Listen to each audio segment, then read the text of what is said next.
وقال الشيطان لما قضي الأمر إن الله وعدكم وعد الحق ووعدتكم فأخلفتكم وما كان لي عليكم من سلطان إلا أن دعوتكم فاستجبتم لي فلا تلوموني ولوموا أنفسكم ما أنا بمصرخكم وما أنتم بمصرخي إني كفرت بما أشركتموني من قبل إن الظالمين لهم عذاب أليم। গোটা আয়াতের শেষের অংশটা ব্যতীত পুরা বক্তব্যটা হলো শয়তানের। কার বক্তব্য? জোরে কর। শয়তান বক্তব্য কি দিবে দেখেন। দুনিয়ায় প্রধানমন্ত্রী, প্রেসিডেন্ট যখন কোন বক্তব্য দেয়, তার বক্তব্য দেওয়ার আগে স্ক্রিপ্ট লিখে দেয়। মনে করেন স্ক্রিপ্টবিহীন বক্তব্য যদি আমাদের দেশের নেতারা কমপক্ষে দেয়, তাইলে ক্ষমতা থাকবে না, উল্টাপাল্টা বইলা ফেলবে। এই জন্য স্ক্রিপ্ট লেখা দেয়, বক্তব্যে যা লেখা আছে তাই কইবেন। অনুরূপ ভাবে শয়তানের বক্তব্যের স্ক্রিপ্ট আল্লাহ তাআলা কোরআনে জানায়া দিলেন। কত সুন্দর কথা বক্তব্য দিবে শয়তান, জানাইছেন আল্লাহ। তিলাওয়াত করি আমরা, প্রতি অক্ষরে 10টা কইরা নেকি আমাদের আমল নামায় যোগ হয়ে যায়। কত সুন্দর না? ফেরাউন কইলেও সওয়াব হয়। এই চিন্তা করে কোন পোলার নাম আবার ফেরাউন রেখে দিয়েন না, যে কোরআনের শব্দ তো কইলেই এক এক করে 10 নেকি। এখন যদি এই চিন্তা কইরা কেউ ফেরাউন রেখে দেয় পোলার নাম, তাহলে তো আবার উল্টাপাল্টা হয়ে গেল। শয়তান কিয়ামতের দিন যখন আল্লাহ তাআলা সব কিছুর সিদ্ধান্ত হয়ে যাবে, এইবার শয়তানের অনুসারীরা শয়তানকে খুঁজতে থাকবে। এই বয়ান আমি যখন হেফজখানায় পড়ি, চট্টগ্রামে পড়ছি তো শুরুর দিকে অনেক দিন, তা শানে রিসালাত সম্মেলন হইতো, ওইখানে গিয়া প্রথম শুনছি, আমার এখনো মনে আছে ওইটা।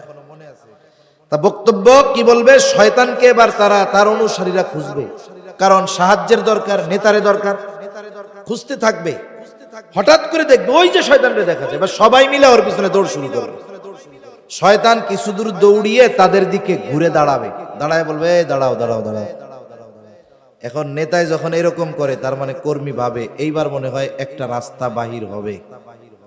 এইবার ওই রকম দাঁড়ানোর পরে শয়তান কি বক্তব্য দিবে একটু আমরা শুনি। কি বলবে?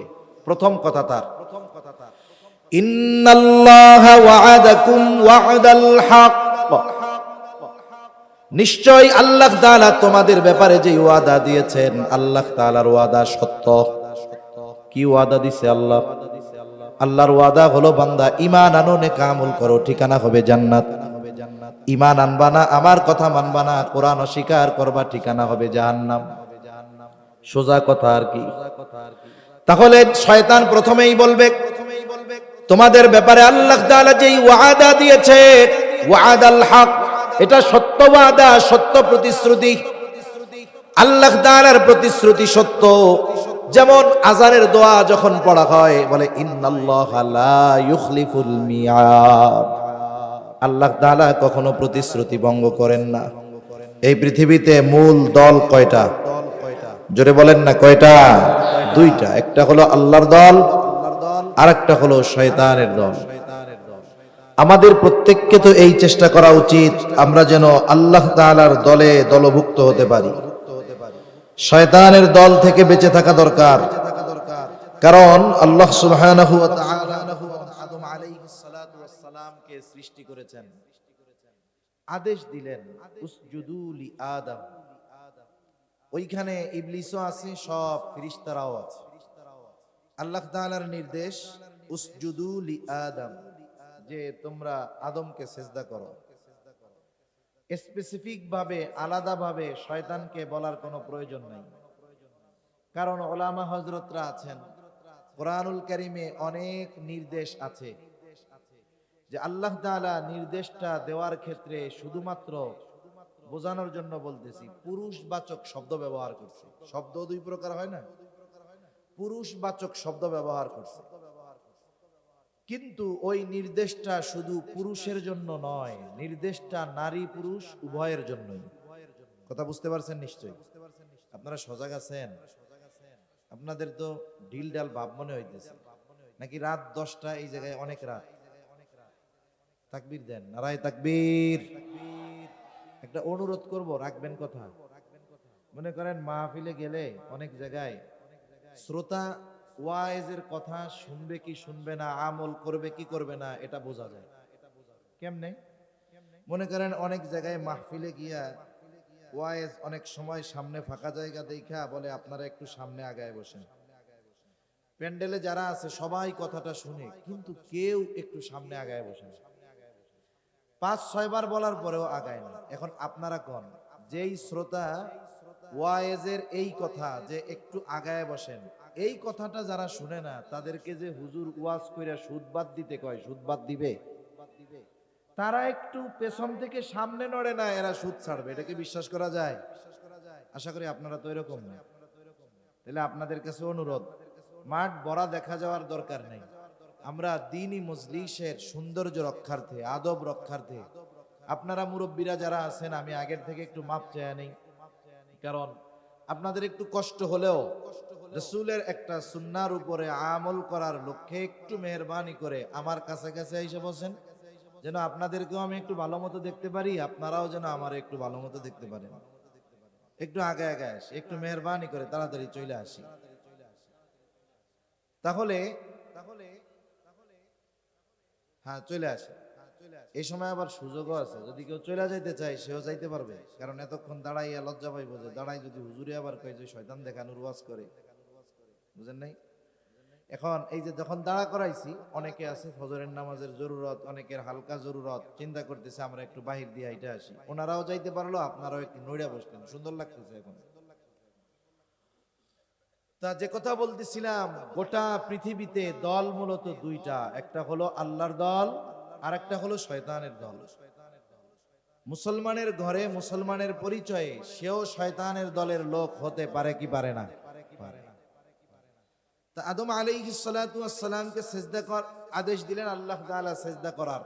ফেরেশতাদের সাথে শয়তানও আছে, আজাজিলও আছে। তাহলে আদেশ সবার উপর, সবাই সিজদা করলো। ফাসাজাদু ইল্লা ইবলিস, সবাই সিজদা করছে, ইবলিস আল্লাহ তাআলার এই নির্দেশ মান্য করে নাই, সিজদা করে নাই। আল্লাহ সুবহানাহু ওয়া তাআলা ইবলিসকে প্রশ্ন করতেছে যে কোন জিনিসে তোমাকে আমার এই আদেশ মান্য করতে বাধা প্রদান করলো? কেন সিজদা করলা না? সিজদা কেন তুমি করলা না? এইবার ইবলিস আল্লাহ সুবহানাহু ওয়া তাআলার এই কথার জবাবে বলতেছে, আনা খায়রুম মিন। সিজদা না করার কারণ কি? বলে আমি তার চাইতে উত্তম। ইবলিস কি বলে? আমি তার চাইতে উত্তম। কেন উত্তম? এই যুক্তিও সে প্রদর্শন করতেছে। সে বলে, খালাকতানি মিন নার ওয়া খালাকতাহু মিন তিন। কারণ হলো আপনি আমাকে বানাইছেন আগুন দিয়া, আর তাকে বানাইছেন মাটি দিয়া। আগুনের মৌলিক স্বভাব কি? আগুন যখন নিচে কোথাও লাগে, ওটা উপরের দিকেই যায়। এমন হবে না যে এইখানে আগুন লাগছে, এটা লেগে নিচে আসবে, বরং নিচে আসার আগে ওইটা আরো উপরের দিকে যাবে। তাহলে আগুনের গতি ঊর্ধ্বমুখী। আর মাটি স্বাভাবিক, আপনি যত শক্তি দিয়ে মাটিকে উপরে নিক্ষেপ করেন না কেন, মাটি নিচের দিকে চলে আসবে। তাহলে মাটির একটি মৌলিক স্বভাব হলো মাটি নিম্নগামী। দেখেন মানুষের মধ্যে অনেক ধরনের স্বভাব আছে। আল্লাহ তাআলা মানুষকে মাটি থেকে সৃষ্টি করেছেন, মাটি মূল উপাদান। এজন্য কিছু মানুষের মধ্যে মাটির এই স্বভাবটা আছে, মানে বিনয়ের স্বভাব আছে। তা আপনি বানাইছেন তাকে, আমাকে আগুন দিয়ে, তাকে মাটি দিয়ে, আমি তো তার চাইতে উত্তম। আল্লাহ তাআলার আদেশের সামনে যুক্তি দেওয়ার কোনো সুযোগ নাই। নিয়ম হলো আল্লাহ তাআলার নির্দেশ আসার সাথে সাথে যুক্তির পেছনে না দৌড়িয়ে ওই আদেশ মেনে নেওয়াটাই হলো প্রকৃত ঈমানদারের কাজ। কিন্তু সে যুক্তি দেখাইছে। আল্লাহ তাআলা কি বলেন?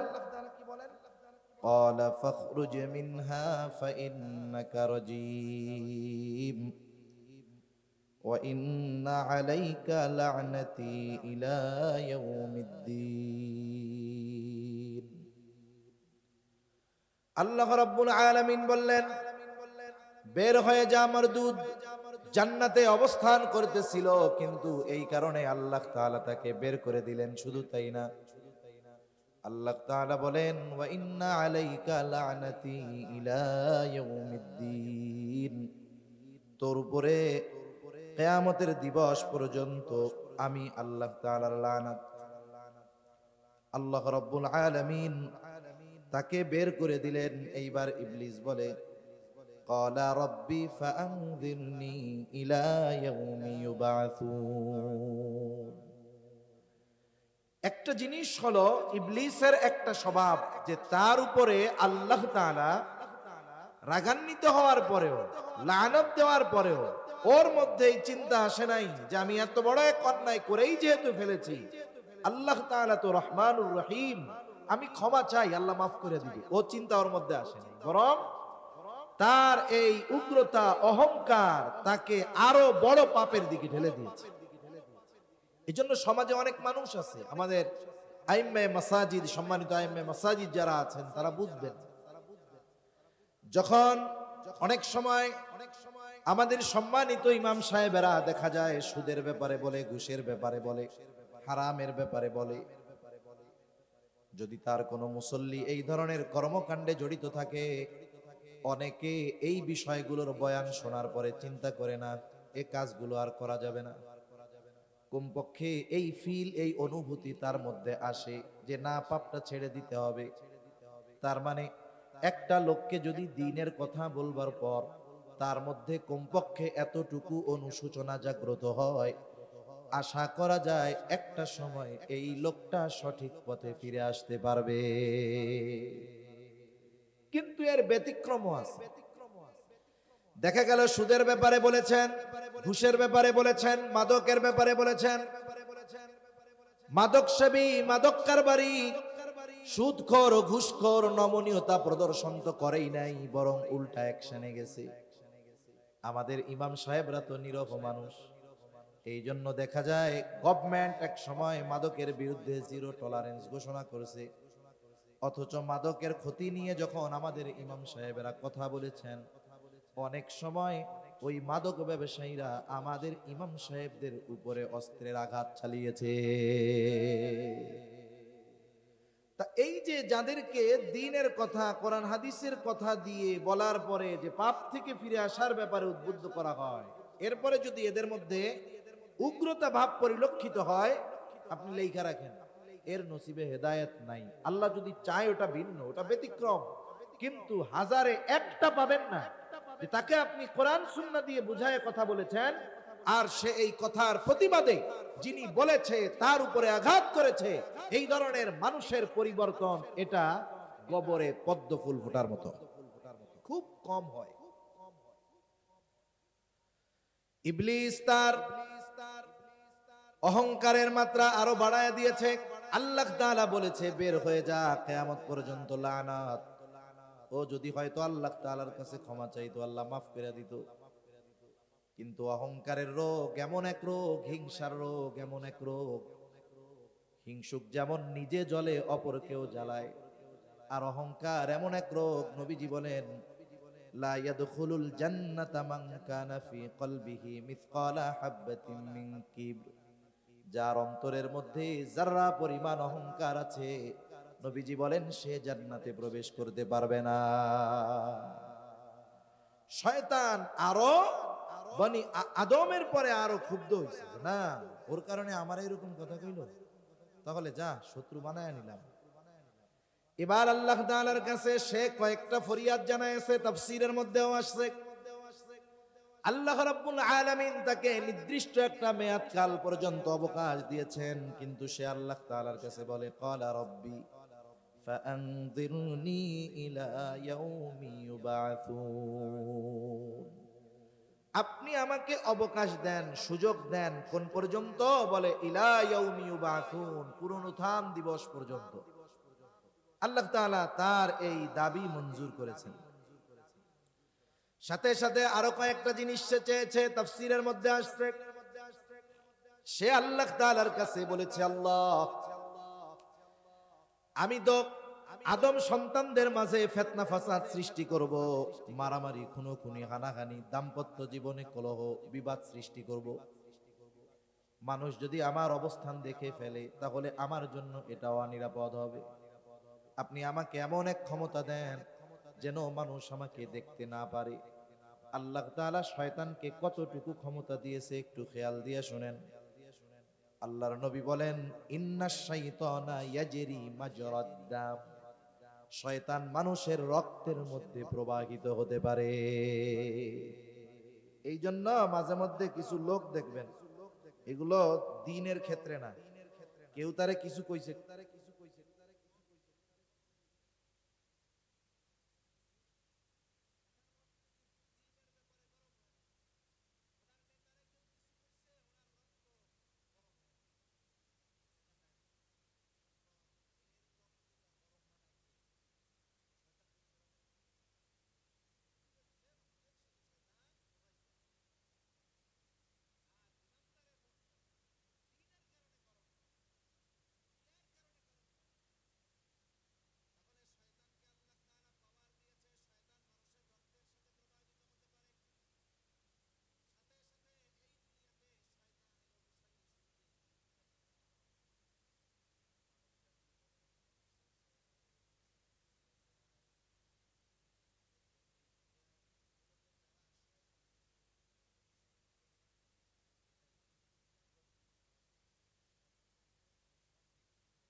কসম করে বলতেছে, আপনার ইজ্জতের কসম, সবগুলারে আমি পথচ্যুত করে ফেলবো, পথভ্রষ্ট বানায় ফেলবো, তবে তারা ছাড়া, আপনার একনিষ্ঠ বান্দা যারা, তারা ছাড়া তাদের, আপনার এই বান্দা সবগুলাকে আমি পথভ্রষ্ট করে ফেলবো, পথচ্যুত করে ফেলবো।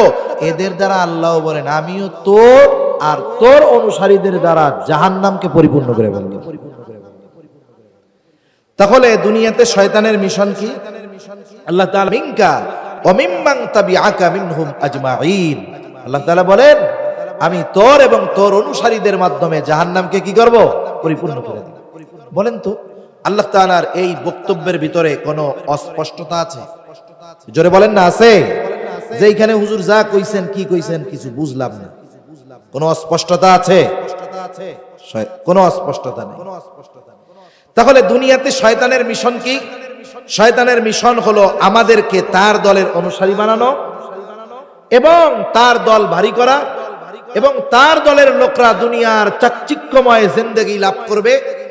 সাথে সাথে আল্লাহ তাআলা বলেন যে আমি তোর আর তোর অনুসারীদেরকে দ্বারা জাহান্নামকে পরিপূর্ণ করব। দুনিয়াতে যারা শয়তানকে নেতা হিসাবে মেনেছে, মানুষ নেতাকে খুঁজে কখন? বলে মানুষ বিপদে পড়ে যখন, ঠিক কিনা বলেন? কিন্তু নেতা যদি আগে বলা যায় তাহলে কর্মী আর কোথেকে খুঁজে পাবে? ঠিক কিনা? মানুষের দুনিয়ার মুসিবত ক্ষণস্থায়ী, কিন্তু পরকালের মুসিবত এটা সুবিশাল এক মুসিবত, বড় এক মুসিবত। আল্লাহ তাআলা কোরআনুল কারীমের মধ্যে বলেন, ইয়াউমা নাদউ কুল্লা উনাসিম বিইমামিহিম, প্রত্যেকটা মানুষকে কিয়ামতের দিন আল্লাহ তাআলা তার নেতা সহকারে ডাকবে। যারা দুনিয়ায় শয়তানের দলের লোক, তাদের নেতা হলো শয়তান। কে জোরে গন? দুনিয়ায় মুহাম্মাদের দলের লোক যারা, তারা মুহাম্মাদকে খুঁজবে কিয়ামতের দিন। আর দুনিয়ায় যারা শয়তানের দলের লোক হবে, তারা কিয়ামতের দিন শয়তানকে খুঁজতে থাকবে। আমার কথা না, কার কথা? কিয়ামতের দিন যখন সব কিছুর ফয়সালা হয়ে যাবে, ওকে আর উপায় নাই। যখন সুপ্রিম কোর্ট থেকে, জজ কোর্ট থেকে রায় হইছে ফাঁসির আসামি, ফাঁসির রায় সুপ্রিম কোর্টে আপিল করে, সুপ্রিম কোর্টের থেকেও রায় বহাল, এরপরে কার কাছে যায়? প্রেসিডেন্টের কাছে যায়। এখন যখন ওদের ব্যাপারে রায় হয়ে গেছে যে তোদের ঠিকানা জাহান্নাম, এখন ওরা চিন্তা করবে এই মামলার ব্যাপারে বা এই সিদ্ধান্ত পরিবর্তনের কোনো সুযোগ আছে কিনা, তাইলে আমাদের নেতারে একটু তালাশ করি। ওরা তালাশ করতে থাকবে। আল্লাহ তাআলা বলেন, وقال الشيطان لما قضي الأمر إن الله وعدكم وعد الحق ووعدتكم فأخلفتكم وما كان لي عليكم من سلطان إلا أن دعوتكم فاستجبتم لي فلا تلوموني ولوموا أنفسكم ما أنا بمصرخكم وما أنتم بمصرخي إني كفرت بما أشركتموني من قبل إن الظالمين لهم عذاب أليم। গোটা আয়াতের শেষের অংশটা ব্যতীত পুরা বক্তব্যটা হলো শয়তানের। কার বক্তব্য? জোরে কর। শয়তান বক্তব্য কি দিবে দেখেন। দুনিয়ায় প্রধানমন্ত্রী, প্রেসিডেন্ট যখন কোন বক্তব্য দেয়, তার বক্তব্য দেওয়ার আগে স্ক্রিপ্ট লিখে দেওয়া হয়। মনে করেন স্ক্রিপ্টবিহীন বক্তব্য যদি আমাদের দেশের নেতারা কমপক্ষে দেয়, তাইলে ক্ষমতা থাকবে না, উল্টাপাল্টা বইলা ফেলবে। এই জন্য স্ক্রিপ্ট লেখা দেয়, বক্তব্যে যা লেখা আছে তাই কইবেন। অনুরূপ ভাবে শয়তানের বক্তব্যের স্ক্রিপ্ট আল্লাহ তাআলা কোরআনে জানায়া দিলেন। কত সুন্দর কথা বক্তব্য দিবে শয়তান, জানাইছেন আল্লাহ।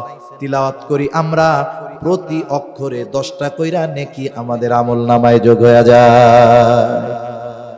কত সুন্দর না? ফেরাউন কইলেও সওয়াব হয়। এই চিন্তা করে কোনো পোলার নাম আবার ফেরাউন রাইখা দিয়েন না, যে কোরআনের শব্দ তো কইলেই এক এক করে 10 নেকি। এখন যদি এই চিন্তা কইরা কেউ ফেরাউন রেখে দেয় পোলার নাম, তাহলে তো আবার উল্টাপাল্টা হয়ে গেল। শয়তান কিয়ামতের দিন যখন আল্লাহ তাআলা সব কিছুর সিদ্ধান্ত হয়ে যাবে, এইবার শয়তানের অনুসারীরা শয়তানকে খুঁজতে থাকবে। এই বয়ান আমি যখন হেফজখানায় পড়ি, চট্টগ্রামে পড়ছি তো শুরুর দিকে অনেক দিন, তা শানে রিসালাত সম্মেলন হইতো, ওইখানে গিয়া প্রথম শুনছি, আমার এখনো মনে আছে ওইটা। তা বক্তব্য কি বলবে? শয়তানকে এবার তার অনুসারীরা খুঁজবে, কারণ সাহায্যের দরকার, নেতারে দরকার, খুঁজতে থাকবে। হঠাৎ করে দেখবে ওই যে শয়তানরে দেখা যায়, এবার সবাই মিলে ওর পিছনে দৌড় শুরু করবে। শয়তান কিছু দূর দৌড়িয়ে তাদের দিকে ঘুরে দাঁড়াবে, দাঁড়ায় বলবে দাঁড়াও দাঁড়াও দাঁড়াও। এখন নেতায় যখন এরকম করে, তার মানে কর্মী ভাবে এইবার মনে হয় একটা রাস্তা বাহির হবে। এইবার ওই রকম দাঁড়ানোর পরে শয়তান কি বক্তব্য দিবে একটু আমরা শুনি। কি বলবে? প্রথম কথা তার, ইন্নাল্লাহা ওয়া'আদাকুম ওয়া'দাল হক, নিশ্চয় আল্লাহ তাআলা তোমাদের ব্যাপারে যে ওয়াদা দিয়েছেন, আল্লাহ তাআলার ওয়াদা সত্য। কি ওয়াদা দিছে আল্লাহ? আল্লাহর ওয়াদা হলো বান্দা ঈমান আনো, নেক আমল করো, ঠিকানা হবে জান্নাত। ঈমান আনবা না, আমার কথা মানবা না, কোরআন অস্বীকার করবা, ঠিকানা হবে জাহান্নাম। সোজা কথা আর কি।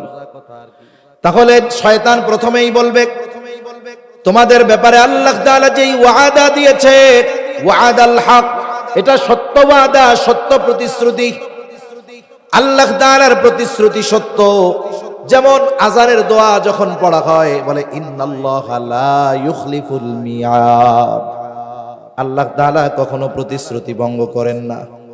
এইবার ইবলিস তার অনুসারীদেরকে দেওয়া তার প্রতিশ্রুতির ব্যাপারে বলবে, শোনো, ওয়া ওয়া'আদতুকুম ফাআখলাফতুকুম, আমি তোমাদের সাথে যেই প্রতিশ্রুতি দিয়েছিলাম, যেই ওয়াদা দিয়েছিলাম, সেই ওয়াদা আমি ভঙ্গ করলাম। আমি ওয়াদা দিছিলাম কি দুনিয়ায়, আরে বেটা এখন তো জুয়ান আছোস, বয়স মাত্র 40, বেটা তোর দাদা মরছে 90 বছর বয়সে, তোর বাপ 85, তাইলে সেই গড়ে তুই তো 80 বছর পর্যন্ত বাঁচবি। এখন একটু মাইরা দুইটা খা, বুড়া কালে তওবাতিল্লাহ করে ভালো হয়ে যাস। এরকম লোক আছে না নাই? কতজন আছে ইমাম সাহেব কয় নামাজ পড়েন, পড়মুনে কয়দিন পরের থেকে হুজুর দাড়ি রাখেন না, আরে দাড়ি এখনো পাকছে নাকি, রাখলে কি মানুষ এখন ভাই কয়, রাখলে চাচা কইব। এই যে কথাটা তার অন্তরে তো আগে আসে নাকি? যে কোনো কথা মুখে আসার আগে আসে কোথায়? এখন অন্তরে এই ধরনের কথা ডাইলা দেয় ফেরেশতা। কে ডালে? শয়তান। শয়তান এই কথাগুলো ওরে দিয়ে শোনায়, আরে তোর হায়াত বাকি আছে, টেনশন করিস না, এখন কামাই কর, বুড়া কালে নে বইয়া বইয়া খাবি কেমনে বুড়া। শয়তান এবার বলে ওয়া ওয়া'আদতুকুম ফাআখলাফতুকুম, তোমাদের সাথে আমি যেই প্রতিশ্রুতি করেছিলাম, যেই ওয়াদা দিয়েছিলাম, এগুলো আমি ভঙ্গ করলাম। এইবার এরপরে কি বলবে? বলবে ওয়া মা কানা লিয়া আলাইকুম মিন সুলতান ইল্লা আন দাআউতুকুম ফাস্তাজাবতুম লি। শয়তান বলবে তোমাদের উপরে তো আমার কোনো আধিপত্য ছিল না, আমার কোনো ক্ষমতা ছিল না তোমার উপরে, তোমাদের উপরে আমার কোনো প্রভাব ছিল না, কারণ আমি কি তোমাকে বানাইছি নাকি? আমাদের বানিয়েছেন কে? শয়তান। অল্প কথার মধ্যে যত কথা আছে, আরে আমি কি তোমাকে রিজিক দিছি নাকি? শয়তান বলবে আর কি, রিজিক দেয় কে? আরে আমি তোমাদের কিছুই দেই না, আমি যেহেতু তোমাদের কিছুই দেই নাই, তাহলে তোমাদের উপরে আমার অধিকার প্রভাব কেমনে থাকবে? তবে একটা কাম করছি, ইল্লা আন দাআউতুকুম ফাস্তাজাবতুম লি, শুধু আমার দিকে তোমাদেরকে আমি ডেকেছি, আর ফাস্তাজাবতুম লি, তোমরা আমার ডাকে সাথে সাথে সাড়া দিয়েছো। অথচ মসজিদ থেকে যেই রব তোমাকে বানিয়েছে, সেই রবের দিকে তোমাকে ডাকা হয়েছে।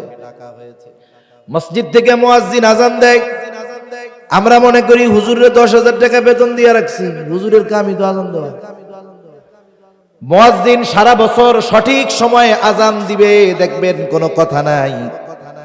একদিন খালি 3টার সময় ফজরের আজান দিক, দেখবেন বেনামাজি মসজিদে বইরা গেছে হুজুরের পিটানোর লেগে। এই হলো আমাদের দেশের অবস্থা। আবার জানালা দিয়ে যাওয়ার সময় কইব হুজুর আজকে আজান কিন্তু 5 মিনিট পরে হইছে। এরকম মুসল্লি তো আপনাদের এদিকে নাই, আমাদের অঞ্চলে আছে। অথচ দেখেন নামাজের জন্য মসজিদে আসে মুয়াজ্জিন, ইমাম সাহেব, এনাদের সম্মান যদি আমরা বুঝতাম, তাহলে এই সমাজ, এই জাতি এত লাঞ্ছনা বঞ্চনার শিকার হইতো। আজকে উগ্রবাদী, আমার আগে তো ভাই মনে হয় সব বিষয়ে কথা বলতে, জন্য আমি আর বলতেছি না। আজকে এই উগ্রবাদী হিন্দুত্ববাদের প্রতিনিধিত্বকারী ইসকন মুসলমানদের জমিনে মুসলমানের সন্তানকে জবাই দিতে পারতো না।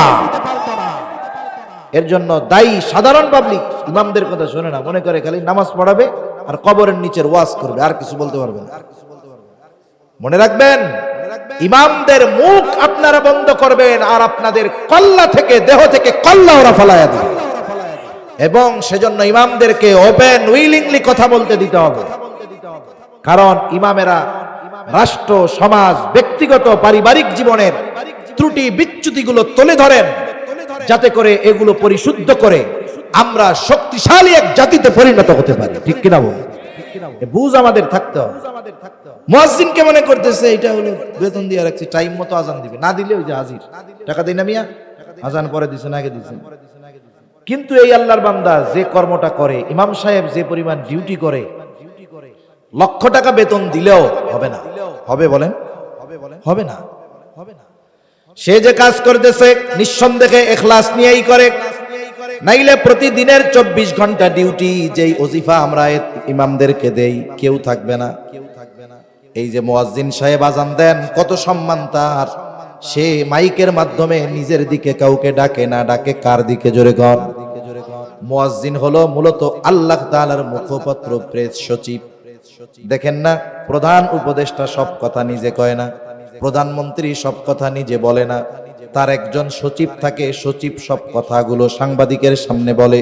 তার মানে সচিবের যেই কথা সেটাই হলো প্রধান উপদেষ্টার কথা, সচিবের যেই কথা সেটাই প্রধানমন্ত্রীর কথা, মন্ত্রী পরিষদের সচিবের যেই কথা বলে সব মন্ত্রীর সেই কথা। তাহলে মন্ত্রী পরিষদের সচিবের কথা যদি কেউ অস্বীকার করে, প্রধানমন্ত্রীর প্রেস সচিবের কথা যদি কেউ অস্বীকার করে, প্রধান উপদেষ্টার প্রেস সচিবের কথা যদি কেউ অস্বীকার করে, কেমন যেন সে প্রধানমন্ত্রী, প্রেস সচিব আর ওই প্রধান উপদেষ্টার কথাকেই অস্বীকার করে। তাহলে মুয়াজ্জিন যে ডাকে, কার আদেশে ডাকে? জোরে বলেন, কার আদেশে? এই যে মুয়াজ্জিন ধ্বনি দেয় প্রতিদিন, আল্লাহর দিকে ডাকে। আর আল্লাহ তাআলা কোরআনুল কারীমের মধ্যে বলেন, ওয়ামান আহসানু কাওলাম মিম্মান দাআ ইলাল্লাহ, তার চাইতে উত্তম আহ্বানকারী আর কে আছে যে মানুষকে আল্লাহর দিকে আহ্বান করে? অথচ আল্লাহর দিকে দৈনিক 5 বার আমাদেরকে ডাকা হয়। ফজরের আজান, শীত পড়েছে, কম্বল গায়ে দেয়, আজানের আওয়াজে ঘুম নাকি ভাঙ্গা যায়, 2 কানের মধ্যে আঙ্গুলে বা ঠেলে দেয় যেন আজানের আওয়াজ কানের মধ্যে না ঢুকে। আছে না নাই? অভাব। অথচ শয়তান বলে ডাক দিছি আর আমার কাছে চলে আসছে। অথচ যে তোমাকে বানিয়েছে, যে তোমার রিজিক দাতা, যে তোমাকে হায়াত দিয়েছে, সব নেয়ামত তোমারে দিয়েছে, তার ডাকে তুমি সাড়া দাও নাই। তোর মতো অকৃতজ্ঞ আর কেউ আছে নাকি? শয়তান বলবে ওই দিন। এবার কি বলবে? দেখেন না, অনেক সময় বাচ্চার বয়স 10 বছর। কয় বছর? 10 বছরের ছেলে, সে তো বুঝে যে তার সব খরচ তার বাপ দেয়, এটা তো বুঝে। এখন মনে করেন ছেলে প্রতিদিন বিকাল বেলা মাঠে খেলতে যায়।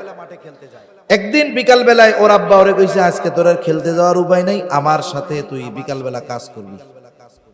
মন তো মানে না, এরপরে আব্বার সাথে কাজ করতেছে।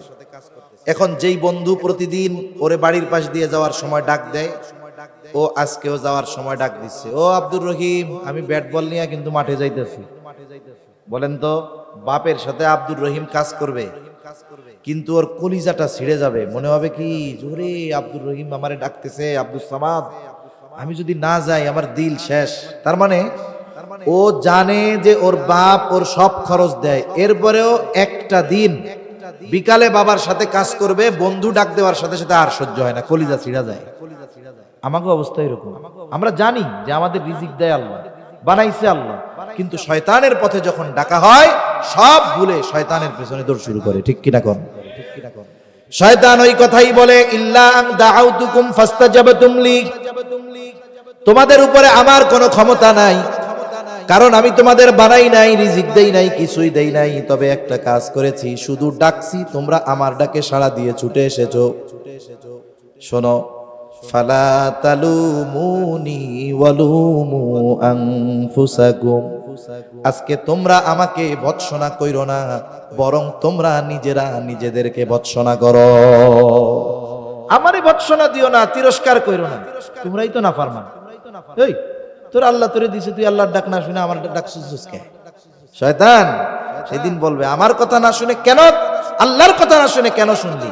এজন্য আজকে আমারে তিরস্কার না করে বেটা তোরা নিজেরা তিরস্কার কর। তোরাই তো নাফরমান, তোরাই তো একেবারে আল্লাহ তাআলার নেয়ামত ভোগ করার পরেও আমার কথা তোরা শুনছিস, তখন তো খারাপ আর কি আছে? হায় হায়। এইবার সে বলবে, মা আনা বিমুসরিখিকুম ওয়া মা আনতুম বিমুসরিখিয়া, তোমরা আইছো আমার কাছে উপকার পাওয়ার জন্য, আরে আজকে আমি তো নিজের জন্যই কিছু করতে পারবো না, তোমাদের জন্য আর কি করব? শোনো, ইন্নী কাফারতু বিমা আশরাকতুমুনি মিন ক্বাবল, ইতিপূর্বে তোমরা আমার সাথে যত কিছুর শিরিক করেছো সব আমি আজকে অস্বীকার করলাম, তোমাদের সাথে আমার সম্পর্ক কাটছাট শেষ। আর আল্লাহ তাআলা বলেন, গোলাম রে, শয়তানের মিশন কি, একেবারে সৃষ্টির শুরু থেকে নিয়ে শয়তান তোমাদের সাথে কেমন আচরণ করেছে, করবে, মিশন কি সব জানায়া দিলাম। কিয়ামতের দিন ওর অনুসরণ করলি দুনিয়ায়, কিয়ামতে ও তোদের সাথে কেমন আচরণ করবে তাও জানায় দিলাম। কোনো অস্পষ্টতা, কোনো জড়তা আমি রাখলাম না। এরপরেও তোরা শয়তানের অনুসরণ করলি, আমি আল্লাহর কথা মানলি না, আমি আল্লাহর দলে দলভুক্ত হলি না। সুতরাং তোদের জন্য কোনো ছাড় নাই, শুনা নেয় তোরা তোদের মতো বড় জালেম আর কেউ হইতে পারে না। সুতরাং তোদের জন্য কি প্রস্তুত বলে, ইন্নায-যালিমিনা লাহুম আযাবুন আলীম। আল্লাহ তাআলা তাদের জন্য যন্ত্রণাদায়ক কঠিন শাস্তি প্রস্তুত করে রেখেছেন। এখন বলেন, কেউ যদি দুনিয়াতে শয়তানের দলের লোক হয় তাহলে তার সব কিছুই শেষ, ঠিক কিনা? আমরা কার দলের লোক হব? আরো জোরে বলেন, কার দলের?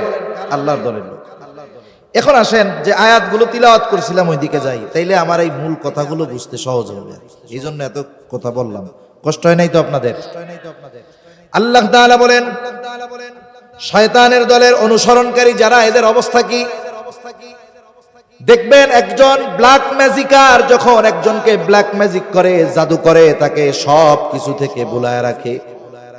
এই যে নাকি এক ধরনের মেডিসিন বেরোইছে, ওইটার ঘ্রাণ নাকি যদি কাউকে শুকায় দেওয়া হয় তাহলে তার কন্ট্রোল আর তার মধ্যে থাকে না, যে যাকে ওকে যা বলা হয় ও সেটা করতে থাকে। পকেট থেকে টাকা বের করে দেয়, স্বেচ্ছায় মোবাইল বের করে দেয়, যা চাই তাই দিয়ে দেয়। এই যে দেখেন, এটাকে নাম দেওয়া হয়েছে শয়তানের নিঃশ্বাস। এটার নাম দিছে কি? এই মাদকটার নাম দিছে শয়তানের নিঃশ্বাস। আসলে শয়তানও এই কাজগুলো করে। শয়তানের এই কাজটা যে করে, আমি কইতেছি না, আল্লাহ কইতেছে। শয়তান কি করে আল্লাহ বলেন, ইস্তাহওয়াযা আলাইহিমুশ শাইতানু ফাআনসাহুম যিকরাল্লাহ।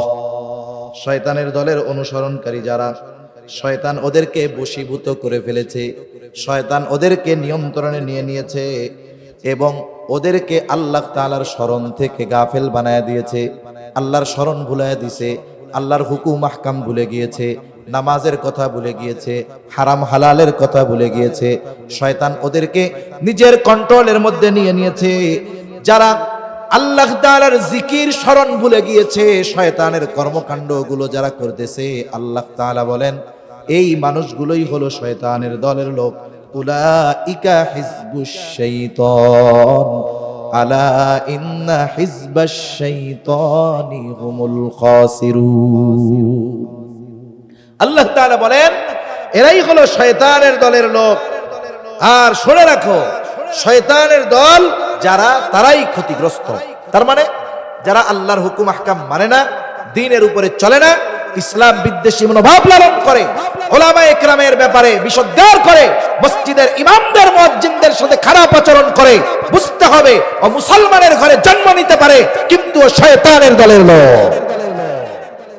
এটা মনে রাখতে হবে আমাদের। আল্লাহ রাব্বুল আলামিন এরপরে বলেন, ইন্নাল্লাযীনা ইউহাদ্দুনাল্লাহা ওয়া রাসূলাহু উলাইকা ফিল আযাল্লিন। আল্লাহ তাআলা এরপরে জানায় দেন, যারা আল্লাহ এবং তার রাসূলের বিরুদ্ধে আচরণ করে ওরা সবচাইতে লাঞ্ছিত লোকদের মধ্যে অন্তর্ভুক্ত। তাহলে আল্লাহ এবং তার রাসূলের ব্যাপারে যারা বিরুদ্ধ আচরণ করে, শয়তানের দলের লোকের এই কোয়ালিটি গুলাও আছে। দেখবেন আপনি মুসলমানের ঘরে জন্ম নিয়েছে, কোরআন সুন্নাহর কথা বললে তেড়ে উঠে, আছে কি নাই? যখন তাদের বিরুদ্ধে যায় তেড়ে উঠে। বুঝতে হবে এই লোকগুলা শয়তানের দলের অনুসারী। আবার আল্লাহ তাআলা সাথে সাথে আমাদেরকে এই খুশ খবরই দিয়েও জানায় দিয়েছেন, গোলাম চিন্তা কইরো না, শয়তানের দলের লোক যত বেশি হোক না কেন, তাদের দলের সংখ্যা যত বেশি হোক না কেন, দল যত ভারী হোক না কেন, চূড়ান্ত বিজয় আল্লাহ তাআলা তার দলের লোকদেরকেই দিবে। তাহলে আমরা শয়তানের দলের অনুসরণকারী হতে চাই না, শয়তানের দলভুক্ত হতে চাই না, আমরা আল্লাহর দলের দলভুক্ত হতে চাই। কারা কারা চাই একটু হাত উঁচু করি, নারায়ে তাকবীর, মাশাআল্লাহ, হাত নামান। এবার আমরা আল্লাহর দলের লোকদের কোয়ালিটি কি এটা একটু জানা দরকার। ওই গুণগুলো যদি আমাদের মধ্যে আসে তাহলে আমরা বুঝতে পারবো যে হ্যাঁ, আমরা আল্লাহর দলের লোক হিসাবে এখনো আছি। আগেই আল্লাহ তাআলা তার দলের লোকের গুণাবলীর কথা বর্ণনা করার আগে বিজয়ের সুসংবাদ দিয়েছেন। আগে আল্লাহ তাআলা বলেন, কাতাবাল্লাহু লাআগলিবান্না আনা ওয়া রুসুলি ইন্নাল্লাহা কাওয়িয়্যুন আজিজ। আল্লাহ তাআলা বলেন, এটা আল্লাহ তাআলার চূড়ান্ত সিদ্ধান্ত। কাতাবাল্লাহ, আল্লাহ তাআলা এটা লিখে রাখছেন। তার মানে ফয়সালা চূড়ান্ত। কি ফয়সালা? বলে লাআগলিবান্না আনা ওয়া রুসুলি, জয় হবে আমার আর আমার রসুলগণের। মানে রসুলগণ তো আল্লাহর দলের লোক, তার মানে আল্লাহ এবং রসুলের আনুগত্য যারা করবে তাদের বিজয় যে চূড়ান্ত, এটা লিখে রেখেছেন কে? কেন এ বিজয় হবে? বলে ইন্নাল্লাহা কাওয়িয়্যুন আজিজ, নিশ্চয়ই আল্লাহ তাআলা শক্তিশালী, মহাপরাক্রমশালী। আল্লাহ তাআলার শক্তি ক্ষমতার সামনে পৃথিবীর কোন শক্তি ক্ষমতা মাথা উঁচু করে দাঁড়াবে এর কোনো প্রশ্নই রাখে না। ঠিক কিনা বল? এর কোনো প্রশ্নই ওঠে না, অসম্ভব। আল্লাহ তাআলার শক্তির মোকাবেলা করবে, আল্লাহর শক্তিকে প্রতিহত করবে, এই রকম কোন শক্তি এই পৃথিবীতে মাথা চাড়া দিয়ে উঠার দুঃসাহস করতে পারে না। এজন্য আল্লাহ তাআলা আগে আল্লাহর দলের লোক যারা, তাদের বিজয়ের সুসংবাদ দিয়েছেন। এরপরে আল্লাহ তাআলা আল্লাহর দলের লোকদের গুণাবলী বর্ণনা করেন। আল্লাহ তাআলা বলেন, লা তাজিদু কওমান ইউমিনুনা বিল্লাহি ওয়াল ইয়াউমিল আখির ইওয়াদুনা মান হাদ্দাল্লাহা ওয়া রাসূলাহু ওয়ালাউ কানু আবাআহুম আও আবনাআহুম أو إخوانهم أو عشيرتهم أولئك كتب في قلوبهم الإيمان। الله تعالى বলেন, لا تجد قوما يؤمنون بالله واليوم الآخر, যারা আল্লাহর প্রতি আখিরাতের প্রতি ঈমান এনেছে এমন সম্প্রদায়কে আপনি এমন অবস্থায় পাবেন না। তারা ওই সমস্ত লোকদের সাথে বন্ধুত্ব করে, ইওয়াদুনা মান হাদ্দাল্লাহা ওয়া রাসূলাহু, যারা আল্লাহ এবং রাসূলের বিরুদ্ধাচরণে লিপ্ত, এই সমস্ত লোকদের সাথে তারা বন্ধুত্বপূর্ণ সম্পর্ক রাখে। আল্লাহ এবং রাসূলের প্রতি যারা যথাযথভাবে ঈমান এনেছে, এই ধরনের লোকগুলো কখনো আল্লাহ এবং রাসূলের প্রতি বিরুদ্ধাচরণকারী ব্যক্তিদের সাথে সম্পর্ক রাখে না। তার মানে আল্লাহ তাআলা বলতেছেন যে যেই সম্প্রদায় আল্লাহর প্রতি ঈমান আনছে, আখিরাতের প্রতি ঈমান এনেছে, এই মানুষগুলো আল্লাহ এবং রাসূলের দুশমন যারা, এদের সাথে কখনো বন্ধুত্বপূর্ণ সম্পর্ক রাখে না। এটা জীবনের মূলনীতি। যারা আল্লাহ এবং রাসূলের বিরুদ্ধাচরণ করে, এদের সাথে প্রকৃত মুমিনের হৃদ্রতার কোনো সম্পর্ক থাকতে পারে না। দেখেন এই সম্পর্কটা কত কঠিন। আল্লাহ তাআলা এরপরে কি বলেন? আল্লাহ বলেন, ওয়ালাউ কানু আবাআহুম আও আবনাআহুম আও ইখওয়ানাহুম আও আশীরাতাহুম, আল্লাহ এবং রাসূলের বিরুদ্ধাচরণকারী ব্যক্তি যদি মুমিনের বাবাও হয়, সন্তানও যদি হয়, ভাইও যদি হয়, পাড়া প্রতিবেশী যদিও হয়, ওই ঈমানদার বাবার বিরুদ্ধে চলে যায়, সন্তানের বিরুদ্ধে চলে যায়, ভাইয়ের বিরুদ্ধে চলে যায়, প্রতিবেশীর বিরুদ্ধে চলে যায়, প্রয়োজনে তাদের বিরুদ্ধে অস্ত্র ধারণ করে, তবুও আল্লাহ এবং রাসূলের দুশমনের পক্ষ সে অবলম্বন করে না। তাফসীরের মধ্যে আসছে এই আয়াত নাজিল হওয়ার কারণ যেগুলো, শানে নুজুল, এর মধ্যে একটা হলো বদরের যুদ্ধের একটা ঘটনা। বলবো কষ্ট হয় আপনাদের? বেশি সময় বেশি রাত করা যাবেও না, বেশি রাত করবো না, কারণ বেশি রাত হইলে যারা নামাজ পড়ে এদের চিন্তা, বেনামাজির কোনো চিন্তা নেই। মাহফিলের মধ্যে যদি বলে যে ওয়াজ চলবে, কিছু লোক দাঁড়ায়, এখন দেখা যাবে খোঁজ নিয়ে যে কয়টা কইছে সারা রাত, এর একটাও ফজরের নামাজ পড়ে না, কারণ ওর তো আর অসুবিধা নেই। কিন্তু বেনামাজি 11টার পরে 11:30 যদি বাজে নামাজির, তাহলে নামাজির টেনশন শুরু হয়ে যায় যে অন্যান্য দিন 10টায় ঘুমাই, আজকে 11:30 বাজে গেল, হুজুর যা শুরু করছে কোন সময় শেষ করবো তার ঠিক নাই। না, বেশি সময় কষ্ট আমি আপনাদের দিব না, একেবারে অল্প সময়ের মধ্যে শেষ হবে ইনশাআল্লাহ। 15-20 মিনিট হায়েস্ট গেলে 2-4-5 মিনিট কম বেশি হইতে পারে, কষ্ট হবে না তো ইনশাআল্লাহ। কারণ অনির্দিষ্ট গন্তব্য, অচেনা গন্তব্য কাছে হইলেও দূরে লাগে, কিন্তু আপনি যখন আপনার গন্তব্য সম্পর্কে জানবেন তখন দেখবেন এটা দূর না, কাছেই মনে হয়। তাহলে বদর যুদ্ধের একটা ঘটনা, কয়েকটা ঘটনাকে কেন্দ্র করে এই আয়াত নাজিল হয়েছে। তবে একটা ঘটনা আমি উল্লেখ করি আপনাদের খেদমতে। রাসূল সাল্লাল্লাহু আলাইহি ওয়াসাল্লাম যখন মক্কা থেকে মদিনায় আসছেন, মদিনায় আসার পর 2 বছর অতিবাহিত হয়নি। 2 বছরের মাথায় বদরের যুদ্ধ হয়েছে, তাও আবার রোজার মাসে। প্রচন্ড গরম ছিল। এখন তো আস্তে আস্তে রোজা শীতের দিকে আসতেছে। যেই বছর রোজা ফরজ হইছে ওই বছর রোজা প্রচন্ড গরমের মৌসুমে হইছে। মুসলমানদের যুদ্ধ করতে হবে। পেছনের লম্বা ইতিহাস বলতে গেলে সময় অনেক যাবে।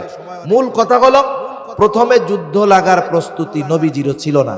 নবীজি গেছেন ছোট্ট একটা কাফেলা নিয়ে, কুরাইশ কাফেরদের একটা বাণিজ্য কাফেলাকে একটু ভয়ভীতি আক্রমণ করতে, ধাওয়া দিতে। কিন্তু আবু সুফিয়ান করেছে, খবর পাঠাইছে মক্কায় যে আমাদের তো আক্রমণ করার সম্ভাবনা, এক কাম করো তাড়াতাড়ি সৈন্যবাহিনী পাঠাও। আর আবু জেহেল চিন্তা করছে চান্স তো এটা, একেবারে 1000 সুসজ্জিত সমরস্ত্রে, আধুনিক সমরস্ত্রে সুসজ্জিত 1000 সৈন্য নিয়ে আসে, চলে আসছে। আবু সুফিয়ান আবার খবর পাঠিয়েছে যে আমরা নিরাপদে চলে আসছি, যুদ্ধ টুদ্ধ লাগবে না, তোমরা ফিরে যাও। আবু জেহেল কয় আসছি, খালি হাতে কি ফিরে যাওয়া যায় নাকি? যুদ্ধ করতেই হবে। পরিস্থিতি এমন, লম্বা কথা সংক্ষেপে বলতেছি, যে যুদ্ধ না করে মুসলমানদের আর উপায় নাই। পায়ে পাড়া দিয়ে যদি কেউ গ্যাঞ্জাম লাগায়, কতক্ষণ আপনি চুপ করে বসে থাকবেন? আমরা তো ইদানিং দেখতেছি এইটা। আমরা মুসলমান, আমরা দেখেছি 5 আগস্টের পরে আমাদের মুসলিম ভাইয়েরা, মাদ্রাসার ছাত্ররা মন্দির পাহারা দিছে। কেন? যেন দুষ্কৃতিকারীরা মন্দির ভেঙে মুসলমানদের নামে যেন চালিয়ে না দেয়। এই কারণে বিভেদ, ফ্যাসাদ, বিশৃঙ্খলা সৃষ্টি হবে। এই কারণে সারা রাত ব্যাপী মন্দির পাহারা দিয়ে ফজরের নামাজ মন্দিরের সামনে পড়ছে। ঠিক কিনা বলেন? এই যে সম্প্রীতির এক উত্তম দৃষ্টান্ত মুসলমানেরা দেখিয়েছে, মনে রাখতে হবে এটাকে দুর্বলতা ভাবা যাবে না। এটা মুসলমানদের উদারতা, এটা মুসলমানদের সহ অবস্থানের ক্ষেত্রে মুসলমানদের আচরণ কত উন্নত, এটার পরিচয় প্রমাণ বহন করে। এর অর্থ এটা নয় যে আমরা ভয়ের ঠেলায় গিয়ে মন্দির পাহারা দিছি, এমন না। বরং আমরা চেয়েছি যে আমাদের অন্যান্য ধর্মাবলম্বী ভাইদের উপাসনালয়গুলো ভেঙে চুরে কেউ যেন মুসলিমদের সাথে তাদের বিভেদ না লাগিয়ে দেয়। ঠিক কিনা বলেন? কারণ বাস্তবতা কি হয়, একটা অপরাধ প্রমাণিত হওয়ার আগেই একটা মানুষের উপরে অপরাধ চাপিয়ে দেওয়া হয়। এক রাত্রে ফরিদপুরের এক জায়গায় মন্দির ভাঙছে 8টা। এত বড় সুযোগ মুসলমানদের দোষারোপ করার ছাড়া যায় নাকি? দোষারোপ করা হয়ে গেছে মুসলমান কয়েকজন যুবককে। এরপরে খবরে প্রচার হয়ে গেছে এই করছে সেই করছে, হ্যান ত্যান, এরা ভাঙছে। এরপরে সিসিটিভি ফুটেজ ভালো মতো চেক করে দেখা গেল যে ওদের ধর্মের একজন লোক মন্দিরে চুরিও করছে, সবগুলো হেতেই ভাঙছে। আচ্ছা, মন্দির ভাঙছে, এইটাকে অপরাধ হিসাবে সাব্যস্ত করে প্রিন্ট মিডিয়াগুলো যেই আকারে ফলাও করে খবর প্রচার করে, এই ব্যক্তি যে নির্দোষ, পুনরায় কিন্তু ওই রকম ভাবে আর খবর প্রচার করা হয়। আর এই কাজ তো আলহামদুলিল্লাহ আমাদের দেশে ভালো সংবাদ পরিবেশন করার জন্য আলহামদুলিল্লাহ কিছু মিডিয়া আছে, কম অনলাইন ভিত্তিক কিছু আছে, কিন্তু আফসোস এদেশের সবচাইতে বহুল প্রচলিত মিডিয়া যেগুলো, প্রিন্ট মিডিয়া বলেন আর ইলেকট্রনিক্স মিডিয়া বলেন, এগুলো পরিপূর্ণ ইসলামের দুশ্মন এবং এদেশে ইসলামের বিশদগার করার দায়িত্ব কেমন যেন ওরা ওদের কাঁধে নিয়ে নিয়েছে। ঠিক কিনা বলেন? নামগুলো সুন্দর কিন্তু কাম খুবই খারাপ। তাহলে কোন কথার থেকে গেলাম?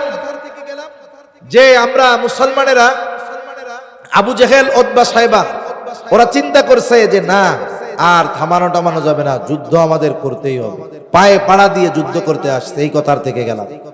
এখন যদি কেউ আমাদের পায়ে পাড়া দিয়ে লড়াই করতে আসে, তাহলে এ কথা মনে রাখতে হবে, মুসলমান প্রয়োজনের কারণে যেমন ঠান্ডা, ওনাদের রক্ত হয়তো শয়তানে গরম বানায়, আর মুসলমান ঈমানের কারণে যদি তাদের রক্ত গরম হয়, তাহলে এই দেশে যারা দাঙ্গা লাগানোর অপচেষ্টা করতেছে একটাকেও ছেড়ে দেওয়া হবে না। মনে রাখতে হবে। আস্তে আস্তে এক সময় আমরা হুজুররা শুধু বলতাম যে এই প্রবলেম, তখন মানুষ হুজুরদের কথা তো গুরুত্ব দেয় না। কিন্তু এখন দেখতেছে এই প্রবলেম তো রাষ্ট্রীয়ভাবে আমাদের মোকাবেলায় আসতেছে। তখন ভার্সিটি লেভেলের আগামী প্রজন্ম যারা, আমাদের যুবক তরুণ যারা, এরা বুঝতে শিখেছে যে যুগ যুগ ধরে উলামায়ে কেরাম যেই কথাগুলো আমাদের বলে সতর্ক করেছে, আমরা অতীতে তাদের কথা মূল্যায়ন না করার কারণেই আজকে আমাদের অস্তিত্ব সংকটের মুখে পড়ে যাচ্ছে। ঠিক কিনা বলেন? এজন্য এখন আর আমাদের ওদের বিরুদ্ধে বলা লাগে না। দেখছেন না, ভার্সিটি লেভেলের স্টুডেন্টরা দাঁড়িয়ে যায় জীবন দেওয়ার জন্য। তা যাই হোক, পায়ে পাড়া দিয়ে আবু জেহেল উতবা সাহেবা চলে আসছে যে মারামারি না কইরা আমরা যাবই না। আর মদিনা থেকে নবীজি তো বড় যুদ্ধের প্রস্তুতি নিয়ে আসেন নাই।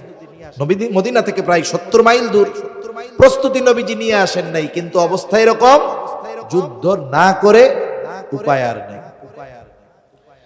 রাসূলুল্লাহ সাল্লাল্লাহু আলাইহি ওয়াসাল্লাম সঙ্গে যত সাহাবায়ে কেরাম ছিলেন তাদের সাথে পরামর্শ করতেছেন, কারণ তারা নিরস্ত্র।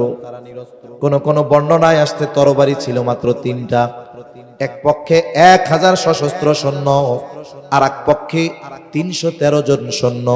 অস্ত্র তলোয়ার হলো 3টা, ঘোড়া নাই, অনেক কিছু নাই, সামরাস্ত্র নাই, লৌহবর্ম নাই।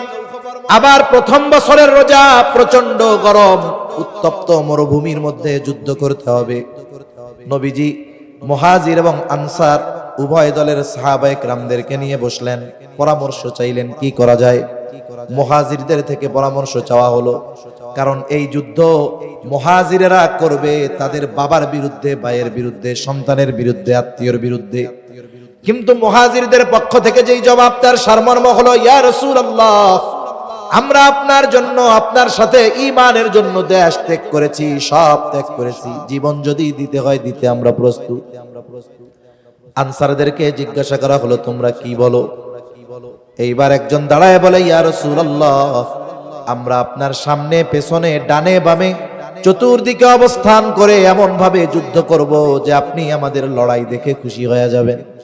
আর একজন দাঁড়ায় গেছে, বলে, ইয়া রাসূলুল্লাহ, যুদ্ধ করতে হবে, আপনি আমাদের পরামর্শ চাচ্ছেন। শোনেন ইয়া রাসূলুল্লাহ, আপনি যদি আমাদেরকে উত্তাল সমুদ্রের পাড়ে দাঁড় করিয়ে দেন, আর যদি নির্দেশ দেন তোমরা এখনই সমুদ্রের বুকে ঝাঁপায় পড়ো, ইয়া রাসূলুল্লাহ, এই নির্দেশ দেওয়ার পরে আপনি তাকায় দেখবেন আপনার নির্দেশের পরে একটা মানুষও আর সমুদ্রের তীরে দাঁড়িয়ে না। আপনি আমাদের পরামর্শ চাচ্ছেন, আপনি তো আদেশ করবেন আমাদেরকে। 313 জন নিয়ে নবীজি যুদ্ধের ময়দানে চলে গেছে। লম্বা ইতিহাস, যুদ্ধ শুরু হয়ে গেছে। এই যুদ্ধে এক মুজাহিদ, তার নাম হলো আবু উবায়দা ইবনুল জাররাহ রাদিয়াল্লাহু তাআলা আনহু, জান্নাতের স্পেশাল সুসংবাদ প্রাপ্ত 10 জনের একজন। নাম কি? আবু উবায়দা ইবনুল জাররাহ। আবু উবায়দা যুদ্ধের ময়দানে লড়াই করতেছে বীরত্বের সাথে। হঠাৎ করে আবু উবায়দা দেখতে পেল যে এই যুদ্ধে তার বাবা জাররাহ কাফেরদের পক্ষে, মুসলমানদের বিপক্ষে লড়াই করার জন্য আসছে। অনেকদিন পর বাবার চেহারা দেখছে। আরে ইসলাম তো সুন্দর, বাবা মা যদি কাফের হয়, ওই বাবা মার সাথে সদাচরণ করার নির্দেশ ইসলাম আমাদেরকে দিয়েছে।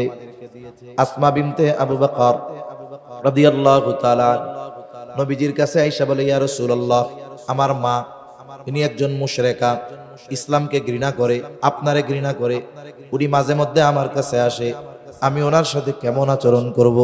নবীজি বলেন, যেহেতু তোমার মা, অবশ্যই তুমি তার সাথে সদাচরণ করবা। শুধু তাই না, নবীজি সাল্লাল্লাহু আলাইহি ওয়াসাল্লাম কত সুন্দর শিক্ষা আমাদের দিয়েছেন। আল্লাহ তাআলা কোরআনুল কারীমের মধ্যে বলেন, ওয়া ইন জাহাদাকা আলা আন তুশরিকা বিমা লাইসা লাকা বিহি ইলম ফালা তুতি'হুমা ওয়া সাহিবহুমা ফিদ দুনিয়া মা'রুফা। আল্লাহ তাআলা বলেন, তোমার মা বাবা যদি তাদের অজ্ঞতার কারণে তোমাদেরকে শিরিক করার আদেশ দেয়, যেই বিষয়ে তোমার কোনো ইলম নাই, এমন কোন বিষয়ে যদি শিরিক করার জন্য তোমার মা বাবা তোমার উপরে জোর জবরদস্তি করে, খবরদার, 1 নাম্বার বিষয় হলো ফালা তুতি'হুমা, শিরকের আদেশ যদি করে এই আদেশের আনুগত্য করবা না, ঠিক আছে, তবে শিরকের আদেশ করার কারণে তাদের প্রতি তুমি চড়াও হবা না। খানা দানা বন্ধ করে দেওয়া যাবে না, ঘর থেকে বাহির করে দেওয়া যাবে না, তাদের সাথে গরম ব্যবহার করা যাবে না। বরং আল্লাহ তাআলা বলেন, যেই মা বাবা তোমাকে শিরকের আদেশ করবে, তুমি শুধু আদেশটা মান্য করবা না, কিন্তু খারাপ আচরণ তো করবাই না। ওয়াসাহিবহুমা ফিদ দুনিয়া মা'রুফা, এই দুনিয়ার মধ্যে তুমি তাদের সাথে সদাচরণ করবা। তাহলে মা বাবা যদি কাফের হয়, ওই মা বাবার প্রতি হৃদ্রতা, মুহাব্বত, ভালোবাসা জাগ্রত হওয়া, এটা খারাপ কোনো কিছু নয়। আবু উবাইদা বাপরে দেখা মনে মুহাব্বত জাগছে, আরে আমার বাপ কতদিন পরে দেখলাম তিনি আবার মুশরিক। তা চিন্তা করছে, যুদ্ধের ময়দানে তো যুদ্ধ করব, তবে আমি আমার বাপ থেকে সইরা সইরা যুদ্ধ করব, মানে লড়াইয়ে আমার বাবার মুখোমুখি হব না। উনি বারবার সইরা সইরা যুদ্ধ করতেছে, সরে সরে যুদ্ধ করতেছে। দুই ধরনের বর্ণনা আসছে। আর এক ধরনের বর্ণনা আসছে বাপের অবস্থা খেয়াল করতেছে।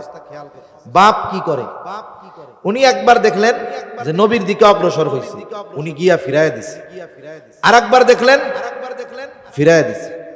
তৃতীয়বার আবার নবীর দিকে যখন যাইতে গেছে, এবার আর ফিরি নেই, এবার বাবার মুখোমুখি দাঁড়ায় গেছে। সুবহানাল্লাহ। পিতৃ মুহাব্বত আর অন্তরে নাই, আল্লাহর মুহাব্বতকে প্রাধান্য দিয়ে দিয়েছেন, আল্লাহর মুহাব্বতকে প্রাধান্য দিয়েছেন। বাবার সাথে এবার লড়াই শুরু হয়ে গেছে, বাপ বেটার লড়াই। আমাদের দেশেও বাবা ছেলের লড়াই হয়, কিন্তু দ্বীনের জন্য না। লড়াই হয় সম্পদের জন্য, নেশার টাকার জন্য, ইয়াবার টাকার জন্য, গাজার টাকার জন্য। বাপ আর সন্তানের লড়াই শুরু হয়ে গেছে।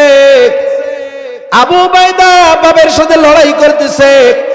যুদ্ধের একটা পর্যায়ে আবু উবাইদা নিজের হাতে নিজের বাবাকে দুনিয়া থেকে চিরতরে বিদায় করে দিয়েছে। ইসলামের ইতিহাসে প্রথম জিহাদ। আর লড়াই হইছে বাপ ছেলের মধ্যে, বাপ ছেলেরে সাইজ করে দিছে। কাফেররা কয়, দেখছনি মুহাম্মদ কেমন, তার অনুসারীরা কেমন, যে বাপরে ছাড় দেয় নাই, মাইরা ফেলছে। ওদের কাছে বিষয়টা খারাপ লেগেছে ঠিক, কিন্তু আবু উবাইদা তো দুনিয়ার স্বার্থে বাবার উপরে অস্ত্র চালায় নাই। এই খবর যিনি জানেন তিনি কে? এই ঘটনা সহ আরো কয়েকটা ঘটনা বদর যুদ্ধে সংঘটিত হয়।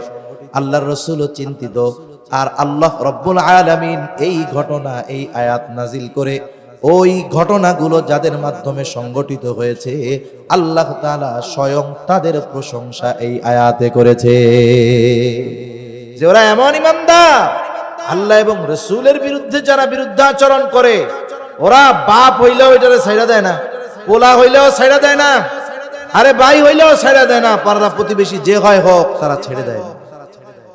আবু উবাইদা ইবনুল জাররার ব্যাপারে আল্লাহ রাব্বুল আলামিন এই কথা বলেন, ওয়ালাউ কানু আবাআহুম আও আবনাআহুম আও ইখওয়ানাহুম আও আশীরাতাহুম উলাইকা কাতাবা ফি কুলুবিহিমুল ঈমান। আল্লাহ রাব্বুল আলামিন বলেন, এমন লোকদের অন্তরে আল্লাহ তাআলা ঈমানকে বদ্ধমূল করে দিয়েছেন। শুধু তাই না, এবং তাদেরকে অদৃশ্য শক্তি দ্বারা শক্তিশালী করেছেন। এই ইমানি কুওয়াত, এমন কুওয়াত, এই ইমানি পাওয়ার, এমন পাওয়ার, আল্লাহর মুহাব্বতের পাওয়ার, এমন পাওয়ার, এখানে পৃথিবীর সব একদিকে থাকে, আল্লাহ এবং তার রাসূলের মুহাব্বত, ভালোবাসা আর একদিকে থাকে। তারা নিজেদের জীবন দিয়ে দিতে দ্বিধা দ্বন্দ্বে পড়ে না, কিন্তু নবীর জীবন, নবী আল্লাহ এবং রাসূলের বিরুদ্ধে আচরণ করলে তারা কাউকে ছেড়ে দেয় না। নিজেকে আঘাত দিয়েছে অন্য কেউ, মাফ করে দিবে, কিন্তু আল্লাহ এবং রাসূলের ব্যাপারে কথা বললে ছাড় দিবে না। ঠিক কিনা বলেন? এদের ঈমানের প্রশংসা আল্লাহ তাআলা করে বলেন, উলাইকা কাতাবা ফি কুলুবিহিমুল ঈমান ওয়া আইয়াদাহুম বিরূহিম মিন। সাথে সাথে আল্লাহ তাআলা এদের ব্যাপারে সুসংবাদ দিয়ে বলেন, দুনিয়ার মানুষ হয়তো এদেরকে বিভিন্ন দৃষ্টিতে দেখতে পারে। কাফেররা বলতে পারে, দেখো মুহাম্মদ কেমন অনুসারী, যে এরা এর বাপরে ছেড়ে দেয় নাই, যা বলে বলুক, কিন্তু আল্লাহ তাআলা বলেন, ওয়ায়ুদখিলুহুম জান্নাতিন তাজরি মিন তাহতিহাল আনহারু খালিদিনা ফিহা।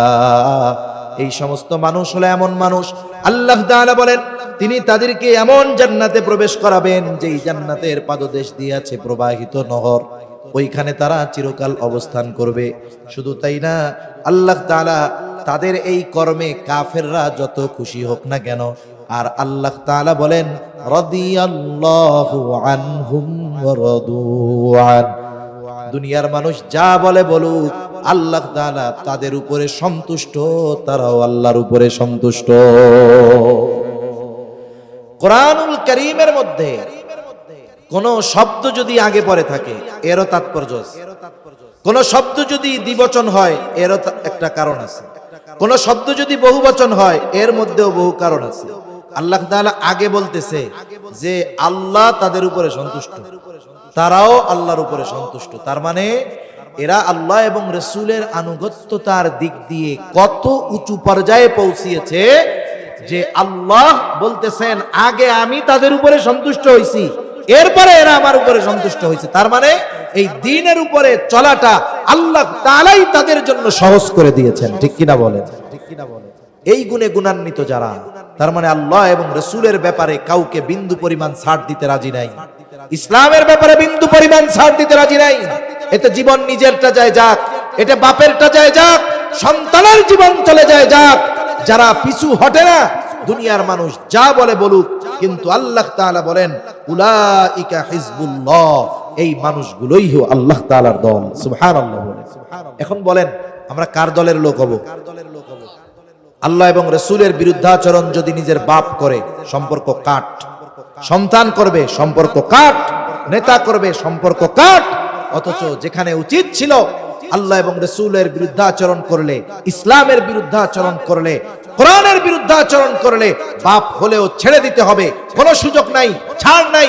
অথচ দেখেন এখানে আমরা দুনিয়ার সামান্য কিছু লাভ পাওয়ার আশায়, আমার নেতা যদি কোরআন হাদিসের বিরুদ্ধে বলে, উলামায়ে কেরাম যদি এইটার প্রতিবাদ করে, আমরা উলামায়ে কেরামের বুকে গুলি চালাতেও দ্বিধাদ্বন্দ্বের মধ্যে পড়ি না। ঠিক কিনা বলেন?